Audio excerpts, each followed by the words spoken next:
Pour référencer son texte, son article, sa page ou sa catégorie, utilisez l'extension Yoast SEO, donc qui se trouve en bas de votre article ou de votre page. Utilisez la petite flèche pour l'ouvrir, pour l'activer, ou sur la droite, dans les réglages. Le petit bonhomme rouge et orange doivent être tous les deux verts. C'est la priorité numéro 1 pour que votre texte soit référencé. Dans la requête cible, je renseigne mon mot-clé, donc la thématique principale de mon article. En suivant, je vais ouvrir cette liste de tous les critères à corriger. En rouge sont les critères importants, absolument à corriger. En orange sont ceux qui sont modifiables, perfectibles, et en vert sont ceux qui sont OK. Donc je rentre ma requête cible ou mon mot-clé et je le mets dans le titre SEO. Les trois encadrés que vous avez, titre SEO, slug et métadescription, sont les éléments qui vont s'afficher sur les moteurs de recherche. Et le mot-clé doit se trouver dans les trois encarts, dans le titre SEO, dans le slug qui est l'identifiant de votre article dans la barre d'URL et dans la métadescription qui est le résumé, la partie en grise qui s'affiche dans vos moteurs de recherche. Donc le mot-clé doit se trouver dans ces trois parties.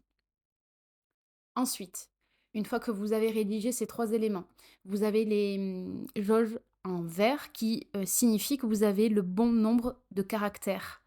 Et vous pouvez donc passer à la suite.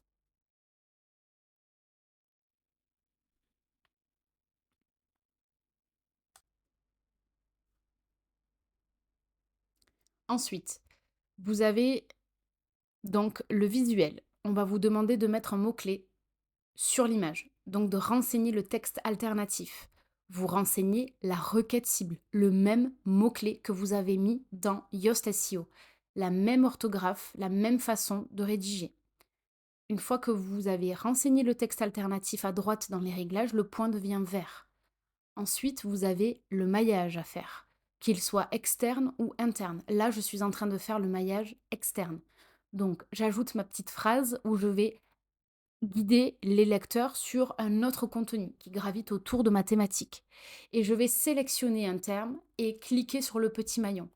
Je vais renseigner, je vais coller l'URL dans la barre associée. Donc je vais ouvrir un nouvel onglet, prendre l'URL, le copier et le coller dans la barre d'URL. Je fais entrer sur mon clavier, c'est validé. Ne jamais faire un lien sur le mot-clé sur la requête cible. Google n'aime pas ça.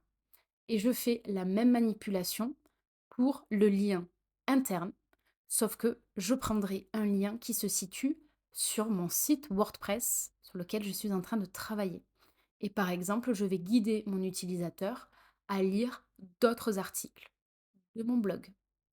Vous pouvez vous aider avec le petit dessin en haut à droite pour prévisualiser et donc ouvrir un front office dans un nouvel onglet et prendre le lien associé à la page que vous voulez. Sélectionnez ensuite votre mot, collez l'URL et faites entrer. Et là, tous vos points sont verts. Là, on me dit que j'ai trop de requêtes cibles sur mes titres. Votre titre doit avoir le mot-clé, mais pas tous. Donc, je vais prendre un synonyme d'intelligence artificielle et je vais mettre IA. Ça va m'enlever du pourcentage, ça va me réduire le pourcentage et le point rouge passe en vert. Et vous avez ensuite tout le reste, selon vous, votre façon de rédiger, votre thématique. Il faut que la longueur de votre contenu soit au-delà de 300, entre 300 et 350, 360. C'est considéré comme une longueur de contenu normale. Vous avez ensuite la lisibilité. La lisibilité doit être aussi en vert. Aidez-vous des petits yeux, cliquez dessus et il va vous survoler toutes les phrases problématiques, toutes les lignes problématiques. Et vous pouvez les corriger directement depuis WordPress et ça va vous le basculer en blanc pour vous spécifier que c'est validé et que vous pouvez passer à la suite. La voix passive et la longueur de phrase sont vraiment les deux points négatifs que vous avez généralement. Il ne faut pas que ça dépasse un certain pourcentage. Et le petit bonhomme doit être en vert.